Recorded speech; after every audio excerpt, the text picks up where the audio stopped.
मोदी सरकार की तमाम कोशिशों के बाद भी लोकसभा में महिला आरक्षण संशोधन बिल गिर गया।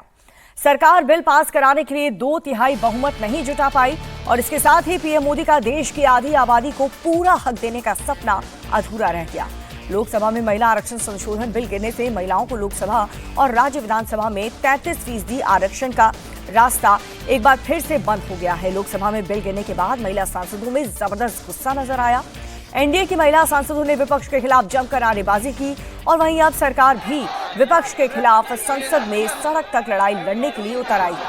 एनडीए के नेताओं ने फैसला किया है कि वो बिल का विरोध करने वाले सांसदों के क्षेत्र में जाएंगे और विपक्ष के सांसदों के चेहरे को बेनकाब करेंगे।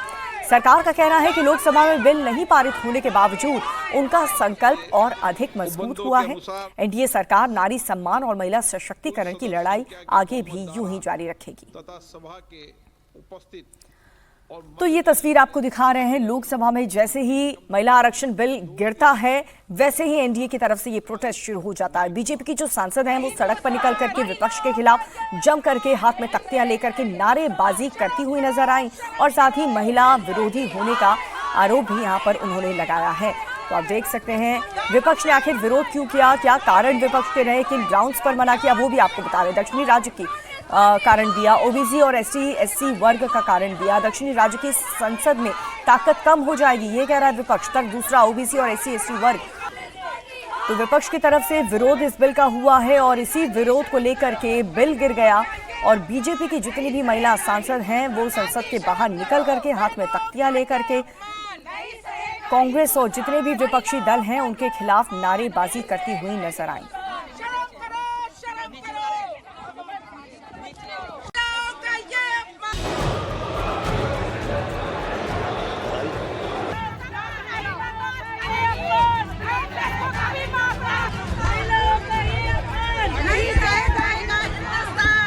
लोकसभा में गिरा महिला आरक्षण बिल। सभा के उपस्थित और मत देने वाले सदस्यों के कम से कम 2/3 बहुमत द्वारा पारित नहीं हुआ। संसद में गिरा बिल, अब सड़क की बारी।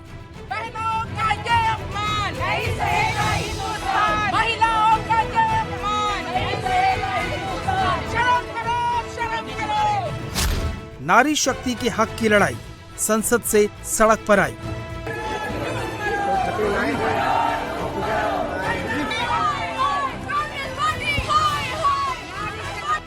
लोकसभा में महिला आरक्षण बिल 54 वोट से गिर गया। मोदी सरकार बिल पास कराने के लिए 2/3 बहुमत नहीं जुटा पाई। हालांकि सरकार ने कोशिश बहुत की, लेकिन आखिर में जब बिल पर वोटिंग हुई तो लोकसभा में मौजूद 528 सांसदों में से बिल के समर्थन में 298 वोट और बिल के खिलाफ 230 वोट पड़े। इस तरह सरकार 2/3 बहुमत यानी 352 वोट से 54 वोट पीछे रह गई। भारत के संविधान का और संशोधन करने वाले विधेयक पर विचार किए जाए। शुद्धि के अद्यतन मत विभाजन इस प्रकार है: हाँ 298 298, ना 230 230। प्रस्ताव संविधान के अनुच्छेद 368 के उपबंधों के अनुसार सभा की कुल सदस्य संख्या के बहुमत द्वारा तथा सभा के उपस्थित और मत देने वाले सदस्यों के कम से कम 2/3 बहुमत द्वारा पारित नहीं हुआ।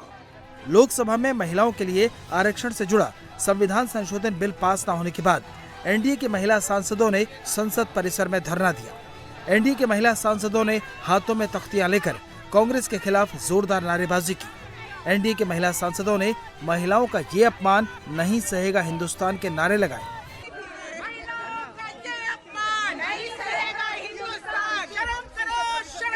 एनडीए की सांसदों ने मकर द्वार पर विरोध प्रदर्शन किया। देखिए हाथ में विरोध की तख्ती लेकर के सांसद जो हैं वो हमारे साथ खड़ी हैं। बीजेपी की ढोल की राजनीति, दिखावे का सम्मान, महिलाओं के हक पर कांग्रेस का प्रहार। मैम क्या कहेंगी, क्योंकि कांग्रेस तो कह रही है कि सरकार का जो बिल था वो सिर्फ राजनीतिक मंशा के वो साथ कुछ तय भी है। बोले, आपको पता है ये बिल कितने बार आया है और कितने बार कांग्रेस और उनके समर्थकों की वजह से ये बिल पास नहीं हुआ। और आज हम सबको आशा थी कि आज 100% ये बिल पास होगा। बहुत बहुत शर्मनाक बात है कि आज फिर कांग्रेस ने वही किया, चाहे वो कुछ भी कहें। उनका कारण खाली एक ही है कि हमें महिलाओं को आरक्षण नहीं देना, और बहुत बहुत दुख की बात है क्योंकि महिलाएं इसका जवाब 29 के इलेक्शन में जरूर देंगी। लेकिन जिस तरह से विपक्षी दल कह रहे हैं कि परिसीमन और बाकी चीजों से राजनीतिक लाभ वो उठाने कुछ भी की बोले, मंशा सच हमको पता है, महिलाओं को पता है, भारत को पता है। लोकसभा में महिला आरक्षण संशोधन बिल गिरने के बाद अब सरकार ने विपक्ष के खिलाफ मोर्चा खोल दिया है। लोकसभा में बिल गिरने के बाद संसद भवन में एनडीए फ्लोर लीडर्स की बैठक हुई। बैठक में विपक्ष के खिलाफ पूरे देश में अभियान चलाने का फैसला लिया गया। जिन विपक्षी दलों के सांसदों ने इस बिल का विरोध किया है, उनके संसदीय क्षेत्रों में विरोध प्रदर्शन किए जाएंगे। ये अभियान 1 हफ्ते के अंदर शुरू किया जाएगा।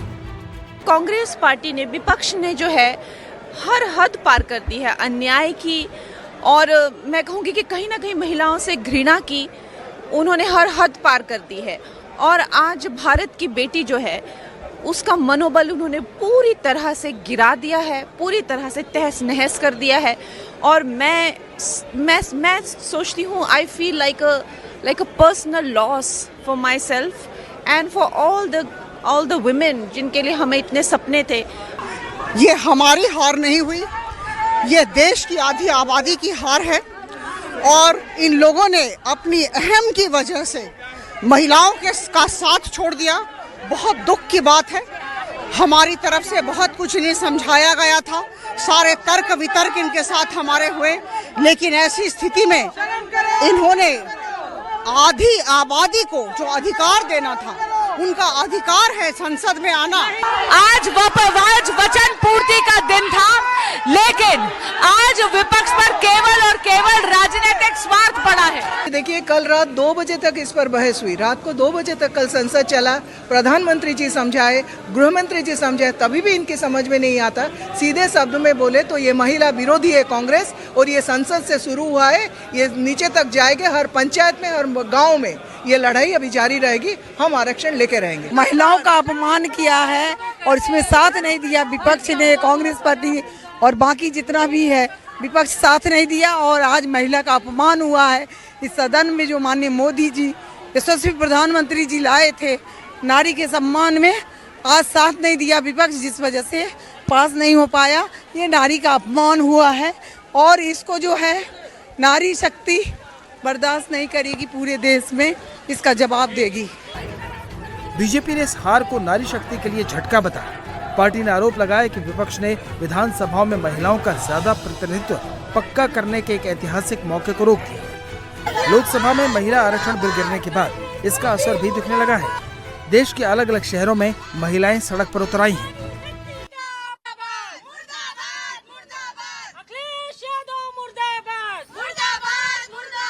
दुखद है, बहुत दुर्भाग्यपूर्ण है। और आज इस काली रात में मैं इन दुर्योधन और दुशासन जैसी मानसिकता वाली पार्टियों का झंडा जला करके नारी अस्मिता की ज्योति जलाने आई हूँ। इन पार्टियों को, इन विपक्षियों को कभी देश की नारी माफ नहीं करेगी। ये विपक्षी चाहते ही नहीं कि देश की आम महिला पार्लियामेंट तक पहुंचे, विधानसभा तक पहुंचे, और यही बात लेकर के आज हम इस विरोध को दर्ज कराने आए हैं। इस रात हम जो है इनका झंडा जला करके अपना प्रदर्शन जारी करेंगे। और जो है मैं चाहती हूँ देश की आम महिलाओं से भी कि इस बिल का जो इन्होंने विरोध किया है, इनको कुचलने का काम करें। जो आज विपक्ष ने इस बिल को ना लाने का काम किया है, देश की नारी इनको कभी माफ नहीं करेगी। प्रधानमंत्री मोदी ने महिला आरक्षण बिल पर सभी दलों से दलगत राजनीति से ऊपर उठकर अंतरात्मा की आवाज सुनने की अपील की, लेकिन विपक्ष ने पीएम की अपील ठुकरा दी। जहां पर पूरी देश की महिलाओं को होप्स थी कि हम बराबरी में पुरुष के बैठेंगे और बराबरी में इस देश के अधिकारों के लिए लड़ेंगे और उसमें हमारा योगदान रहेगा, पर ऑपोजिशन के कई लोग जितने भी थे, कांग्रेस हो, अखिलेश हो, तमिलनाडु से स्टैलिन हो, जितने भी लोग ने आज विरोध किया है, मैं इतना जरूर बोलना चाहूंगी, इस देश की महिलाएं आपको माफ नहीं करेंगी। आपकी लाइफ पार्टनर, आपकी धर्मपत्नी आपका नाम लेकर, आपका प्लेटफॉर्म लेकर उस जगह पे पहुंची है पर जो सादी महिलाएं जो पार्टी के लिए काम करती है, देश के हित में काम करना चाहती हैं, आज उन महिलाओं के लिए सबसे काला दिन इस विरोधकों ने बनाया है।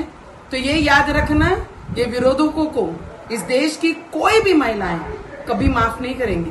महिला बिल गिरने के बाद सरकार ने कहा कि पूरा देश हमेशा इस बात को याद रखेगा कि विपक्ष ने राष्ट्र हित और समाज हित से ऊपर अपने राजनीतिक स्वार्थ को रखा। Black day for the Indian democracy and it's women. जो महिलाएं सदियों से अपने हित के लिए लड़ रही थी, जो आज सदन की तरफ उम्मीद से देख रही थी, उन सबका सपना टूट गया है। इनफैक्ट मेरे को खुद एक इमोशनल डिस्करेजमेंट फील हो रहा है कि किस तरीके से नीच और तुष्टीकरण की राजनीति के लिए कांग्रेस पार्टी ने इस बिल को नहीं पास होने दिया। सभी महिलाओं, सारी महिलाएं जो है वो कहीं ना कहीं आज दुखी है, क्योंकि हम लोग सब बहुत आशा और उम्मीद के साथ विपक्ष की तरफ देख रहे थे। वहीं विपक्ष आरोप लगा रहा है कि सरकार की नियत महिलाओं को आरक्षण देने की नहीं थी।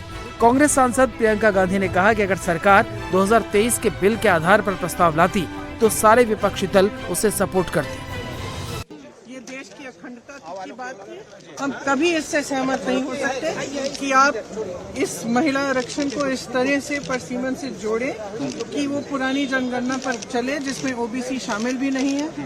तो ये मुमकिन ही नहीं था कि ये बिल पारित हो, और मेरे ख्याल से हमारे देश के लोकतंत्र के लिए, हमारे देश की अखंडता के लिए ये एक बहुत बड़ी जीत है। महिला विरोधी माइंडसेट की वो कह रहे हैं जिन्होंने हाथरस में कुछ नहीं किया, जिन्होंने उन्नाव में कुछ नहीं किया, जिन्होंने मणिपुर की महिलाओं के लिए कुछ नहीं किया, जिन्होंने खिलाड़ियों के लिए कुछ नहीं कहा, ये कह रहे हैं कि हमारा विरोधी माइंडसेट है महिलाओं का।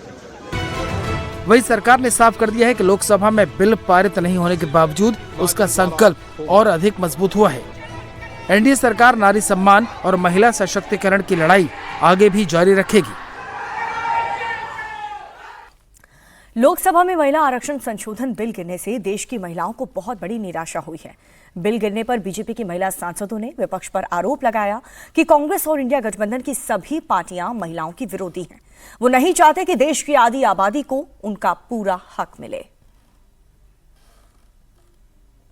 पूरा देश का महिला सुन रहे थे, देश का महिला का आकांक्षा था, आशा था ये बिल पास होगा। हम पार्टी के लिए कार्यकर्ता काम किया है, वो कांग्रेस हो, जेडीएस हो, बीजेपी हो, डीएमके हो, कोई भी हो, उधर का महिला इंतजार कर रहे थे हमको भी मौका मिलेगा, मगर उसको हराने का काम आज इंडिया अलायंस ने किया, राहुल गांधी का नेतृत्व में किया। राहुल गांधी के लिए, कांग्रेस के लिए केवल एक परिवार का महिला अंदर आना चाहिए। इंदिरा गांधी, सोनिया गांधी, प्रियंका गांधी वो सब आ सकते हैं, मगर उसका कार्यकर्ता लोग इधर नहीं आना। ये कांग्रेस है, ये इंडिया अलायंस है। इतना इम्पोर्टेंट बिल होने नहीं दिया ना, कभी वापस ऐसे हो गया, पहले जैसे नहीं होने दिया। It's very sad whatever. आज का जो दिन है वो मैं मानती हूँ इस देश की बहनें हो, चाहे ग्रामीण क्षेत्र की हो और शहरी क्षेत्र की बहनें हो, उसके लिए बहुत ही दुखद दिन है। कहीं उनको लग रहा था कि उनको अपना अधिकार मिलेगा, उनकी आवाज और विधानसभा में, लोकसभा में बुलंद होगी, उनको प्रतिनिधित्व मिलेगा। और जो हम विमेन डेवलपमेंट की बात करते हैं, वहाँ विमेन लेड डेवलपमेंट की तरफ इस देश मजबूती से आगे बढ़ेगा। और माननीय प्रधानमंत्री जी का यही विजन था इस बिल के पीछे। तो आज ये कॉन्स्टिट्यूशनल अमेंडमेंट्स जो सरकार लेके आई, उसका जो विरोध विपक्ष ने किया, एलओपी ने, कांग्रेस पार्टी, राहुल गांधी और इंडी गठबंधन के सभी प्रतिनिधियों ने किया, मैं मानती हूँ ये बहुत ही दुखद दिन है। सरकार की इच्छा थी और प्रधानमंत्री जी का कमिटमेंट था कि 2029 में महिलाओं को 33% आरक्षण मिले, तो उन्होंने आज इस संशोधन बिल को पेश किया।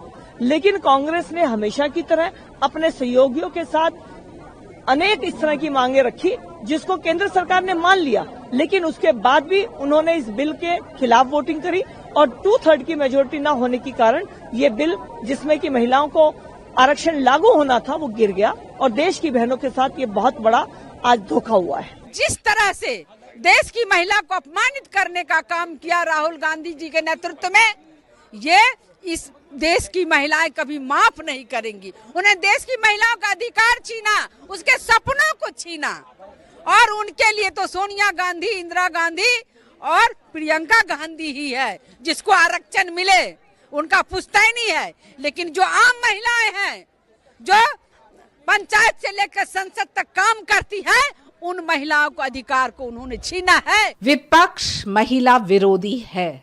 27 साल हमने इंतजार किया। ये एक विन विन प्रोपोजिशन था, जहां पुरुष के सीट्स न लेते हुए 33% बढ़ा के जो कॉन्स्टिट्यूशनल प्रोविजन है उसके निमित्त 815 सीट्स मिलते, हमें 273 सीट्स मिलते लड़ने के लिए। विपक्ष, ये Congress party, DMK, Samajwadi party, सिर्फ बहाना पे बहाना, उनकी नीति, उनकी नीयत और उनकी नाटक देश की जनता ने देख लिया है। डिलिमिटेशन सेंसस को अलग रखते हुए नारी शक्ति वंदन पारित कर सकते थे, लेकिन सच्चाई ये है कि वो महिलाओं के विरोध में है, महिलाओं के खिलाफ है और महिलाओं की आवाज कभी नहीं बुलंद करना चाहते हैं।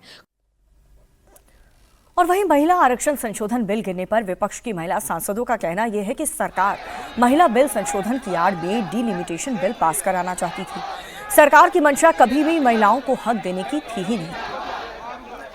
तो विपक्ष की तरफ से जो बयान दिए जा रहे हैं वो सरकार की मंशा पर सवाल उठा रही हैं। लोकसभा में महिला आरक्षण बिल गिरने का जो कारण बताया गया विपक्ष द्वारा वो ये कि महिलाओं की आड़ में महिलाओं को हक देने की बात थी ही नहीं बीजेपी की, जबकि डिलिमिटेशन को बढ़ावा देने की बात, और उसी के विरोध में विपक्ष ने वोट किया।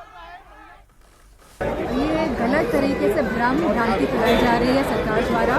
2023 में पूर्ण बहुमत के साथ ये बिल पास हो चुका, महिला आरक्षण बिल, और जिस तरह से ये भारतीय जनता पार्टी की सांसद लोग ये विरोध प्रदर्शन कर रहे हैं, पूरा वेल प्लान्ड है, कॉमन हो गई है, क्योंकि समाजवादी पार्टी ने ऑलरेडी इस बिल को साथ दिया है, समर्थन दिया। 2023 में हम लोगों ने महिला आरक्षण बिल को पास कराने का कार्य किया है। महिला बिल जो है 2023 में ऑलरेडी पास हो चुका है, दोनों सदनों ने इसको पास कर दिया है। कहीं ना कहीं मुझे दिखता है कि भाजपा सरकार चाहती नहीं है कि महिला बिल लागू हो। अगर वो चाहती तो जिस तरीके से वो पास हुआ था तो उसको लागू कर सकते थे। आप बताइए 2023 में लागू, आज 26 में उसके अंदर आपको अमेंडमेंट्स करने की क्या आवश्यकता पड़ी? आपने बिल तो लागू नहीं किया। तो कहीं ना कहीं सरासर ये भाजपा सरकार और खास तौर पे इस देश के प्रधानमंत्री आदरणीय नरेंद्र मोदी जी महिलाओं के साथ धोखा कर रहे हैं, देश की महिलाओं को गुमराह कर रहे हैं और अपनी कमियों का ठीकरा विपक्ष के ऊपर फोड़ने का काम कर रहे हैं। विपक्ष ये कह रहा था आज सदन में, सभी नेता ये कह रहे थे कि आप जिस स्वरूप में ये बिल पास हुआ है आप उसी स्वरूप में इसको, आज हाउस की स्ट्रेंथ 543 है, आप उस पर क्यों नहीं आपने पारित किया? आपको अमेंडमेंट्स करने की क्या आवश्यकता थी? लेकिन तो ये सरकार की कमियों को दिखाता है ये बिल आज गिर। मेजॉरिटी उनको नहीं मिल पाई और आज हम बार बार मांग कर रहे थे कि डिलिमिटेशन और महिला आरक्षण बिल को मत जोड़िए, लेकिन ये जो पाप किया है, अन्याय, वो उन्होंने देश की महिलाओं पे किया है और आज उनको भुगतना पड़ेगा। 2/3 मेजॉरिटी नहीं मिल पाई, बीजेपी सरकार की डिफीट हुई। डिलिमिटेशन जो देश की अखंडता को धोखे में डाल रहा था, वो बिल आज डिफीट हुआ। जो देश को तोड़ने की कोशिश कर रहे हैं वो उनके खिलाफ गया है, बिल डिफीट हो गया है और ये बीजेपी के अंत की शुरुआत है। और अब देखिए दिव्यांगजनों के लिए स्पेशल बुलेटिन। महिला आरक्षण बिल से जुड़ा संविधान का 131वां संशोधन बिल सरकार लोकसभा में पास नहीं करा पाई। लोकसभा में बिल पर 21 घंटे की चर्चा के बाद वोटिंग हुई। 528 सांसदों ने वोट डाले, पक्ष में 298 और विपक्ष में 230 वोट पड़े।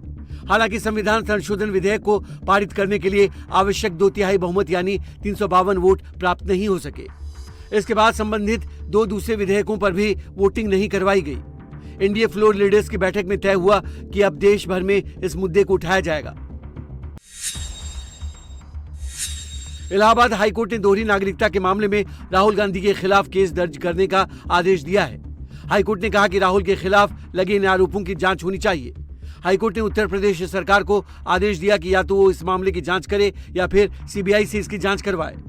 वहीं राउज एवेन्यू कोर्ट में सोनिया गांधी के खिलाफ आज गैर कानूनी तरीके से मतदाता सूची में नाम शामिल कराने के मामले में सुनवाई होगी। सोनिया गांधी के खिलाफ बिना भारतीय नागरिकता प्राप्त किए वोटर लिस्ट में नाम जोड़ने की कथित जालसाजी की शिकायत की गई है। इजराइल लेबनान में सीज फायर के बाद आज ईरान ने स्ट्रेट ऑफ हॉर्मुज को पूरी तरह से खोल दिया है। विदेश मंत्री सईद अब्बास अरागची ने एक्स पर पोस्ट कर बताया कि सभी कॉमर्शियल जहाजों को गुजरने की इजाजत होगी। अमेरिकी राष्ट्रपति डोनाल्ड ट्रंप ने ट्रूथ सोशल पर पोस्ट कर ईरान को शुक्रिया कहा, लेकिन उन्होंने ये भी कहा कि ईरान पर अमेरिकी नौसैनिक नाकेबंदी जारी रहेगी और ये सिर्फ ईरान पर लागू होगी। इस पर ईरान ने चेतावनी दी है कि अगर उसके बंदरगाहों पर नाकेबंदी जारी रही तो वो इसे सीज फायर का उल्लंघन मानेगा और होर्मुज स्ट्रेट को दोबारा बंद कर देगा। गुजरात टाइटंस ने आईपीएल के मौजूदा सीजन में लगातार तीसरी जीत हासिल की है। टीम ने शुक्रवार को कोलकाता नाइट राइडर्स को 5 विकेट से हराया। पहले बल्लेबाजी करते हुए केकेआर टीम ने 181 रन का टारगेट दिया। गुजरात टाइटंस ने 20वें ओवर में इस टारगेट को हासिल कर लिया। गुजरात के कप्तान शुभमन गिल ने रन चेज को एक तरफा कर दिया। उन्होंने 50 बॉल पर 86 रन की शानदार पारी खेली। वहीं कोलकाता की ओर से कैमरन ग्रीन ने 55 बॉल पर 7 चौके और 4 छक्के के सहारे 79 रन की पारी खेली। आज सुबह की बड़ी खबर, मिडिल ईस्ट में हॉर्मुज खुलने के बाद भी टेंशन बढ़ गई है। ईरान ने हॉर्मुज खोलने का ऐलान कर दिया है, लेकिन अमेरिका के प्रेसिडेंट डोनाल्ड ट्रंप ने कहा कि वो हॉर्मुज की नाकेबंदी जारी रखेंगे। ट्रंप ने कहा कि ईरान के साथ जब तक सारी बातचीत पूरी नहीं हो जाती, अमेरिका हॉर्मुज की नाकेबंदी जारी रखेगा। और इसके साथ ही ट्रंप ने यह भी दावा किया है कि अमेरिकी सैनिक खुद ईरान से यूरेनियम लेकर के आएंगे। यूरेनियम पर सहमति की बात का भी ईरान ने खंडन किया। इन सब के बीच दोनों देश के नेता कह रहे हैं कि बातचीत अच्छी चल रही है। ईरान की तरफ से होर्मुज स्ट्रेट खोल दिया गया है। इसके खुलते ही मिडिल ईस्ट से जंग के बादल छंटते नजर आ रहे हैं। होर्मुज खोलने का ऐलान ईरान के विदेश मंत्री सैयद अब्बास अरागची ने किया। डोनाल्ड ट्रंप ने ईरान को शुक्रिया भी कहा, लेकिन अभी बात पूरी तरह से पक्की नहीं हुई है। ईरान ने तो होर्मुज खोल दिया, लेकिन अमेरिका ने अभी नाकेबंदी खत्म नहीं की है। ट्रंप ने कहा कि जब तक ईरान से पूरी बात नहीं होती तब तक नाकेबंदी जारी रहेगी। This will be a great and brilliant day for the world because Iran has just announced that the Strait of Hormuz is fully open and ready for business and full passage.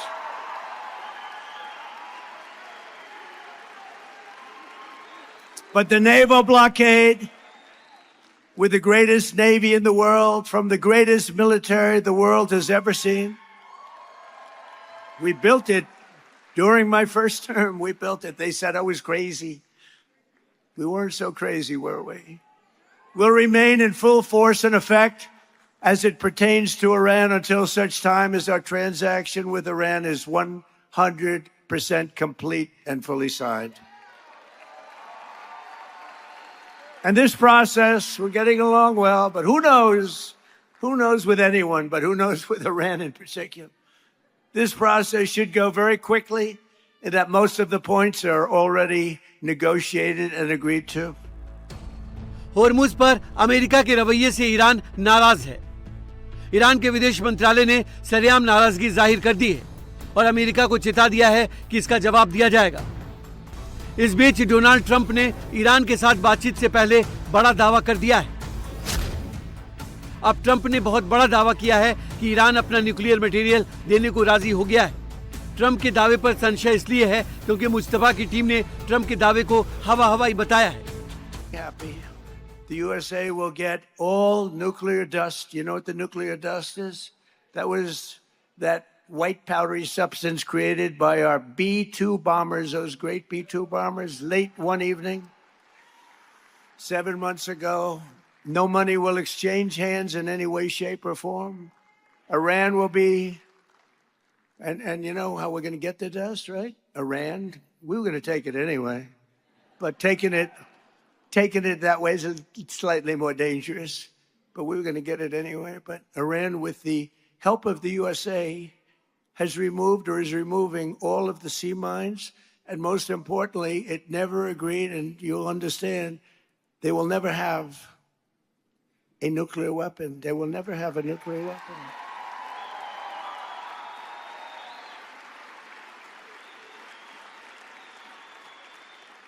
And somebody said, how are we going to get the nuclear dust? We're going to get it by going in with Iran, with lots of excavators, because the B-2s, remember when fake news CNN said, well, maybe obliteration is too strong a word. Obliteration. That's so deep. We need the biggest excavators you can imagine, but we're going to go in together with Iran. We're going to get it, and we're going to take it back home to the USA. Very simple. Trump के इस दावे का भी Iran ने खंडन कर दिया है। IAEA की रिपोर्ट के मुताबिक इस समय ईरान के पास 5 से 6 टन इनरिच यूरेनियम है। इसमें 440 किलो ऐसा यूरेनियम है जो 60% तक इनरिच्ड किया जा चुका है। परमाणु हथियार बनाने के लिए 90% इनरिच्ड यूरेनियम की जरूरत ईरान को है। ईरानी सरकार के प्रवक्ता ने कहा है कि ईरान का संवर्धित यूरेनियम ले जाने की इजाजत किसी को नहीं दी गई है।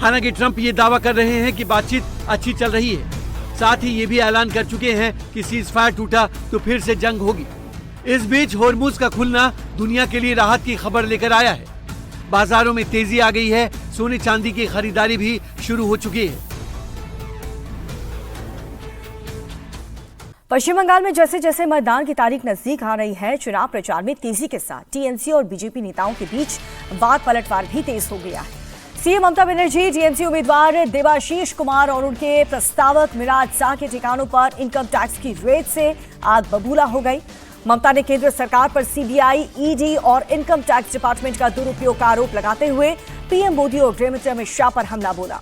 उधर बीजेपी नेता शुभेंदु अधिकारी ने घुसपैठ और एसआईआर के मुद्दे पर ममता बनर्जी को घेरते हुए पलटवार किया, तो असम के सीएम हिमंता ने ममता को घुसपैठियों की मददगार कहा।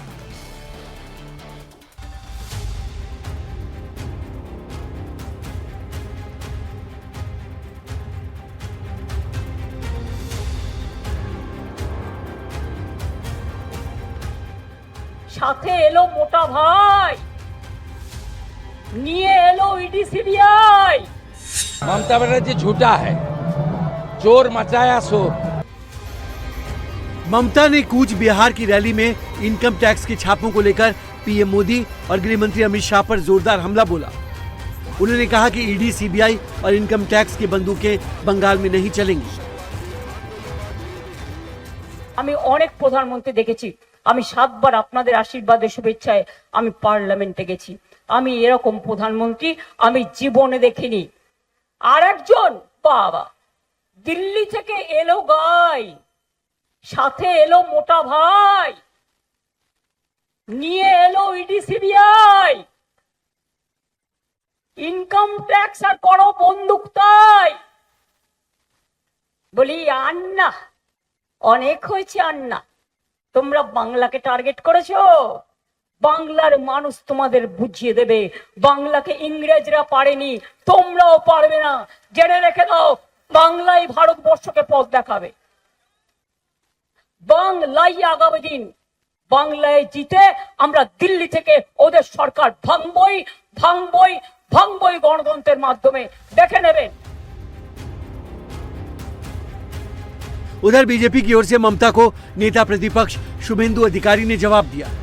उन्होंने एसआईआर और वोटर लिस्ट पर ममता को घेरा और कहा कि बंगाल में सुनामी टीएमसी को साफ कर देगी।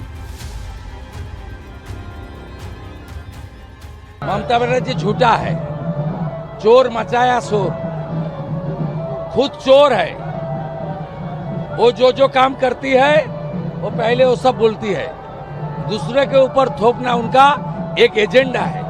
पिछले कोई चुनाव में जिस तरीके से हादसा हुआ, इसलिए जनता कुछ डर में है, लेकिन इलेक्शन कमीशन जो मेजर ले रहा है, आज सेंट्रल पोस्ट जिस तरीके से काम शुरू किया है, हम लोग का पूरा उम्मीद है इस बार गुंडा मुक्त चुनाव होगा।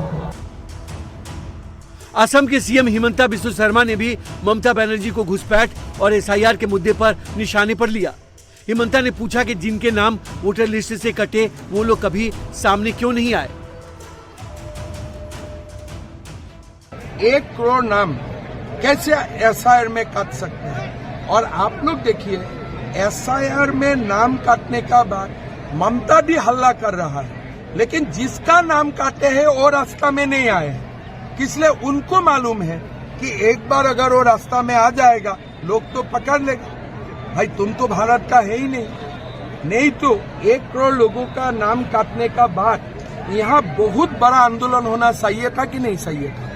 तृणमूल हल्ला कर रहा है, लेकिन जिसका नाम काटे हैं वो तो रास्ते में नहीं है। पश्चिम बंगाल में पहले चरण का चुनाव 23 अप्रैल को है। उसको लेकर सभी दलों ने प्रचार तेज कर दिया है। बीजेपी की ओर से आज एक बार फिर यूपी के सीएम योगी आदित्यनाथ मोर्चा संभालने वाले हैं। योगी आदित्यनाथ की आज कूच बिहार और जलपाईगुड़ी में जनसभा है, जबकि बांकुरा में वो रोड शो करेंगे। योगी के अलावा असम के सीएम हिमंता आज भी पश्चिम बंगाल में चुनाव प्रचार करेंगे। उनकी आज 4 जगहों पर रैली है, जबकि सीएम ममता बनर्जी की आज 5 जनसभा और 1 जगह रोड शो है। यानी आज एक बार फिर सीएम ममता और बीजेपी के नेता एक दूसरे पर प्रहार करते नजर आएंगे। कांग्रेस नेता पवन खेड़ा को सुप्रीम कोर्ट से एक बड़ा झटका लगा है। सुप्रीम कोर्ट ने ट्रांजिट अग्रिम जमानत पर रोक हटाने की मांग वाली उनकी याचिका खारिज कर दी है। सुप्रीम कोर्ट ने पवन खेड़ा को असम जाकर के बेल लेने के लिए कहा है। खेड़ा ने सुप्रीम कोर्ट से ट्रांजिट अग्रिम जमानत मंगलवार तक बढ़ाने की मांग की थी, ताकि वो असम की सक्षम अदालत में याचिका दायर कर सके। खेड़ा का तर्क था कि असम की अदालत फिलहाल बंद है। पवन खेड़ा के वकील अभिषेक मनु सिंघवी ने सुप्रीम कोर्ट से कहा कि बिना मुझे सुने बुधवार को एक तरफा आदेश पारित कर दिया गया। इस पर कोर्ट ने कहा कि आधार कार्ड पर आपका पता अलग है, इसके जरिए आपने मिसलीड किया है। कोर्ट ने पूछा कि आपने याचिका तेलंगाना में क्यों दाखिल की, असम में क्यों नहीं की। पवन खेड़ा को नहीं मिली सुप्रीम कोर्ट से अग्रिम जमानत। कोर्ट ने पूछा तेलंगाना की बजाय असम का रुख आपने क्यों किया। हिमंता ने कहा कि पवन खेड़ा को कानून के सामने सरेंडर करना ही चाहिए।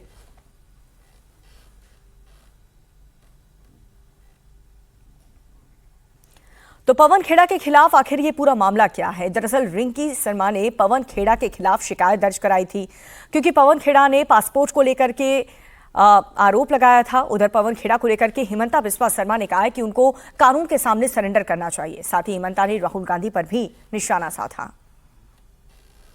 ट्रांजिट बेल एक्चुअली मेरा हिसाब से तेलंगाना कोर्ट नहीं दे सकता है, बिकॉज वो तेलंगाना का ना रेसिडेंट है ना क्या है।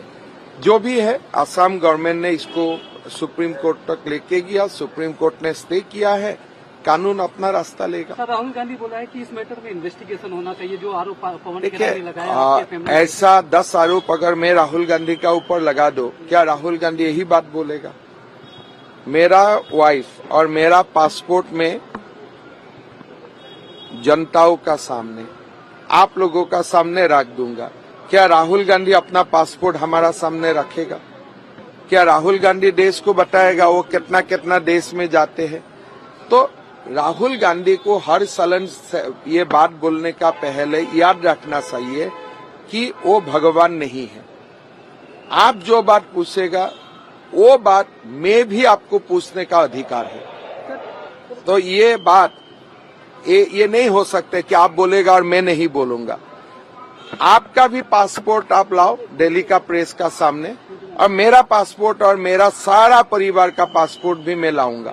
कांग्रेस सांसद राहुल गांधी को इलाहाबाद हाईकोर्ट से एक झटका लगा है। दरअसल कोर्ट ने दोहरी नागरिकता के मामले में राहुल गांधी के खिलाफ केस दर्ज करने का आदेश दिया है। पिटिशनर का कहना था कि राहुल गांधी भारत के साथ साथ ब्रिटेन के वोटर भी रहे हैं। हाईकोर्ट में उत्तर प्रदेश सरकार की तरफ से पेश हुए वकील ने कहा कि इस पूरे मामले की जांच सीबीआई से कराई जानी चाहिए, और इस पर जस्टिस सुभाष विद्यार्थी ने कहा है कि इस पूरे मामले में एफआईआर दर्ज करके केस सीबीआई को ट्रांसफर किया जाए। इससे पहले रायबरेली की एमपी एमएलए कोर्ट में भी राहुल गांधी के खिलाफ केस फाइल करने को लेकर पिटीशन दी गई थी, लेकिन कोर्ट ने इस साल 28 जनवरी को ये पूरा मामला खारिज कर दिया था। एमपी एमएलए कोर्ट के आदेश को हाईकोर्ट में चुनौती दी गई थी, जिसने राहुल गांधी के खिलाफ केस का ऑर्डर दिया। हाईकोर्ट में दायर याचिका में राहुल गांधी के खिलाफ बीएनएस की विभिन्न धाराओं के साथ साथ officials secrets act 1923, passport act 1967 और फॉरेनर्स एक्ट 1946 के उल्लंघन के आरोप लगाए हैं। सभी पेपर देखने के बाद ऑनरेबल हाईकोर्ट संतुष्ट हो गई कि ऐसे मामलों में एफआईआर दर्ज करना जरूरी है। इसलिए ऑनरेबल हाईकोर्ट ने एफआईआर दर्ज करने के लिए आदेशित कर दिया है। उत्तर प्रदेश सरकार अभी आदेश की कॉपी निकल जाएगी, साइन हो जाएगा तो दर्ज कराएगी। तथा ये भी छूट दिया है कि किसी भी नेशनल एजेंसी से इसकी जांच कराएं, बृहद जांच कराएं। उत्तर प्रदेश सरकार स्वतंत्र है उसके लिए, और बड़ी से बड़ी एजेंसी, नेशनल एजेंसी जांच करा करके जो भी तथ्य आता है, चार्ज बनता है, उसके आधार पर प्रोसीडिंग होगी। कोर्ट के सामने उनका पासपोर्ट फेक था, सिटीजनशिप के कुछ डॉक्यूमेंट रखे गए थे और भी डॉक्यूमेंट रखे गए थे। और एक बड़ी खबर मध्य प्रदेश से, जहां पर सीहोर में नर्मदा नदी में 11,000 लीटर दूध से अभिषेक के मामले में एक बड़ा विवाद खड़ा हो गया है। इस पूरे अनुष्ठान और आयोजकों के खिलाफ नेशनल ग्रीन ट्रिब्यूनल में अर्जी दी गई है। याचिका में यह कहा गया है कि 11,000 लीटर दूध से नर्मदा भारी मात्रा में प्रदूषित हुई है। उसमें पलने वाली मछलियां और दूसरे जीव इससे प्रभावित हुए हैं और इसीलिए इसकी सफाई का हर्जाना आयोजकों से वसूला किया जाए और प्रदूषण फैलाने के लिए उन्हें सजा भी दी जाए। इस पूरे मामले में हिंदू संगठन व्यापार याचिका के खिलाफ खड़े हो गया और वहीं हिंदू धर्मगुरु बट गए हैं। एक महामंडलेश्वर अभिषेक के खिलाफ याचिका को साजिश बता रहे हैं, तो दूसरे महामंडलेश्वर का कहना है कि आस्था के नाम पर नदी को प्रदूषित नहीं किया जा सकता।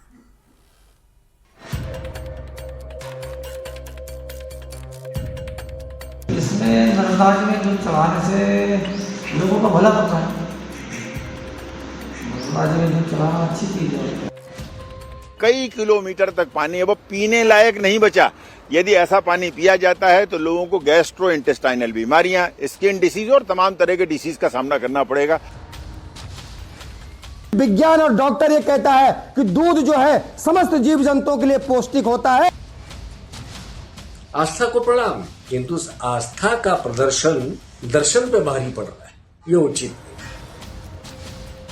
नेशनल ग्रीन ट्रिब्यूनल के समक्ष याचिका प्रस्तुत कर रहा हूं ताकि ये घटना भविष्य में ना हो और जो लोगों ने काम किया है उनको उचित दंड मिल सके। पर्यावरण को खतरा बकरों की बलि से बकरा ईद पर भी होता है, उस समय भी आप पर्यावरण के लिए रक्षा करिए। जिस नर्मदा की जलधारा 4 करोड़ लोगों के लिए जीवन रेखा के समान है, मध्य प्रदेश, गुजरात, महाराष्ट्र और राजस्थान के खेत जिसके पानी से लहलहाते हैं, उस जीवनदायिनी नर्मदा का 11,000 लीटर दूध से हुआ अभिषेक विवादों में आ गया है। मध्य प्रदेश के सीहोर में भेरुंदा इलाके के 7 देव में मौजूद पातालेश्वर मंदिर में 21 दिन के महायज्ञ के बाद 9 अप्रैल को यह अभिषेक संपन्न हुआ। अभिषेक संत शिवानंद महाराज के द्वारा करवाया गया, जिन्हें स्थानीय लोग पूरे श्रद्धा भाव के साथ पूजते हैं। लेकिन दूध से अभिषेक का वीडियो वायरल हुआ तो ये कार्यक्रम और संत दोनों विवादों में आ गए। दूध अभिषेक के खिलाफ नेशनल ग्रीन ट्रिब्यूनल में गुहार लगाई गई है। इसमें 2 पार्ट हैं। एक तो बेवजह की अंधभक्ति है जिसका कोई पौराणिक तथ्य नहीं है।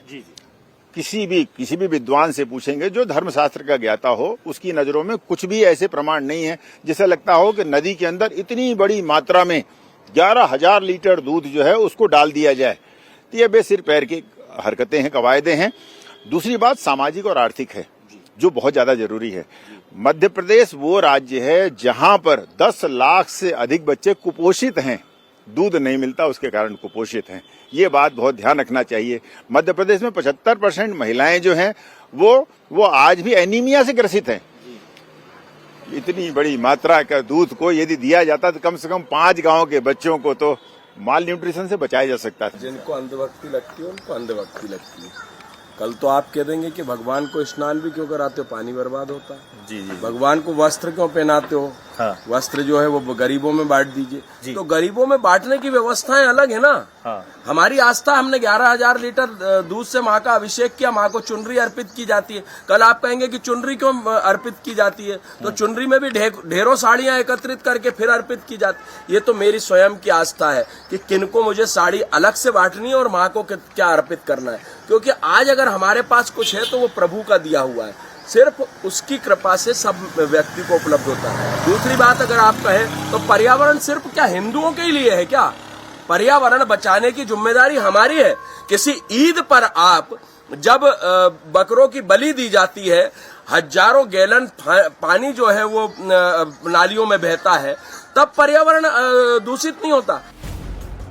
अभिषेक का विरोध करने वालों का तर्क है कि दूध में मौजूद प्रोटीन, शुगर और फैट्स को तोड़ने के लिए बैक्टीरिया पानी की सारी ऑक्सीजन सोख लेते हैं, जिससे मछलियां मर जाती हैं। दूध का बीओडी कच्चे सीवेज से भी ज्यादा होता है, जो नदी को सीधे तौर पर गंदा करता है। ऑक्सीजन की कमी और सड़न के कारण पानी में अमोनिया का स्तर बढ़ सकता है, जिससे पानी पीने लायक नहीं रहता।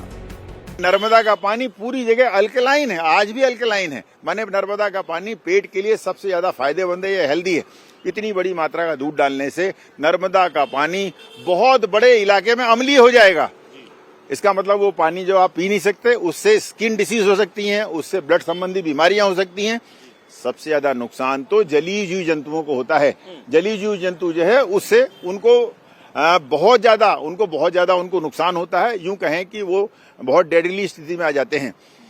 बात यह है कि जो पानी साफ होता है, साइंटिफिकली कहते हैं कि उस पानी में डिजोल्व ऑक्सीजन, पानी में घुली हुई ऑक्सीजन की मात्रा 6 मिलीग्राम से ऊपर होनी चाहिए।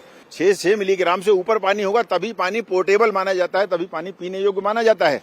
लेकिन स्थिति यह है कि इतनी बड़ी मात्रा का जब दूध डाला जाएगा तो उस पानी में 1 से 3 मिलीग्राम ऑक्सीजन की मात्रा हो जाएगी, और इतनी मात्रा कम होने के बाद उसमें जलीय जीव जंतु बचेंगे नहीं।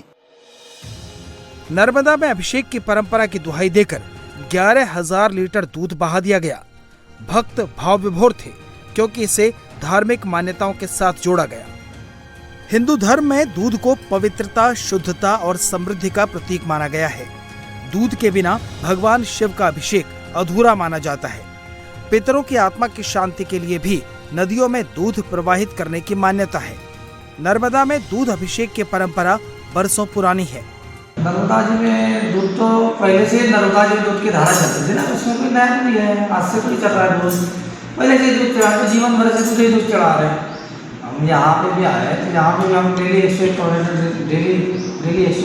दूध डेली चढ़ाते हैं। आज ये जो अभिषेक होता है इसमें क्या महत्व रहता है, इससे क्या फायदा रहता है? इसमें नर्मदा जी में दूध चढ़ाने से लोगों का भला होता है।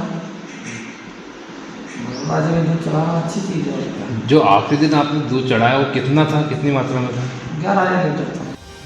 नर्मदा में अभिषेक को हिंदू परंपरा मानने का दावा करने वाले इस पूरे विवाद को एक षड्यंत्र करार दे रहे हैं, लेकिन इस मुद्दे पर हिंदू धर्म गुरु भी एक राय नहीं रख पा रहे। पर्यावरणविद अपने आप को कहने वाले सुभाष पांडे ये कहते हैं कि नर्मदा माँ में 11,000 दूध, एक संत ने जब 11,000 लीटर दूध जब चढ़ाया तो वो कहते हैं कि इससे पूरे जीव जंतु मर जाएंगे, महीने भर प्रदूषित रहेगा। अरे इसकी आंखों में तेल डला था कि जब पूरे प्रदेश के गंदे नाले नर्मदा नदी में मिलाए जा रहे हैं उस पर ये लोग आवाज नहीं उठाती। ये लोग, मुझे लगता है कि पाकिस्तान से पोषित व्यक्ति हैं, ये विधर्मी लोग हैं जो सनातन को बदनाम करने की कोशिश करते हैं और सनातन धर्म पे बार बार टारगेट करते हैं। इस मूर्ख को ये पता नहीं है कि विज्ञान और डॉक्टर ये कहता है कि दूध जो है समस्त जीव जंतुओं के लिए पौष्टिक होता है, लेकिन इस मूर्ख को लगता है कि विदेश के द्वारा इसको फंडिंग की जा रही है। नदी का अभिषेक नहीं होता, नदी के वो तो हम स्वयं मां मान करके उनसे जल लेते हैं, यानी हम मात्र तो वही उनका जो द्रव्य है उसका पान करते, उसका आराधन करते, उसका आचमन करते, उसी से हम तर्पण करते। जिस दूध के डालने से किसी भी क्षेत्र का सेप्टिक वैल्यू हजारों गुना, सैकड़ों गुना हो जाए तो क्या हम नदी को प्रदूषित करना चाहेंगे? आस्था को प्रणाम है, किंतु उस आस्था का प्रदर्शन दर्शन पे भारी पड़ रहा है, ये उचित नहीं। जिस दिन अभिषेक का वीडियो वायरल हुआ उसी दिन से सोशल मीडिया पर इसे लेकर बहस छिड़ गई। मामला बढ़ा तो नेशनल ग्रीन ट्रिब्यूनल तक जा पहुंचा। इसकी खबर हिंदू संगठनों को लगी तो वो भी अड़ गए।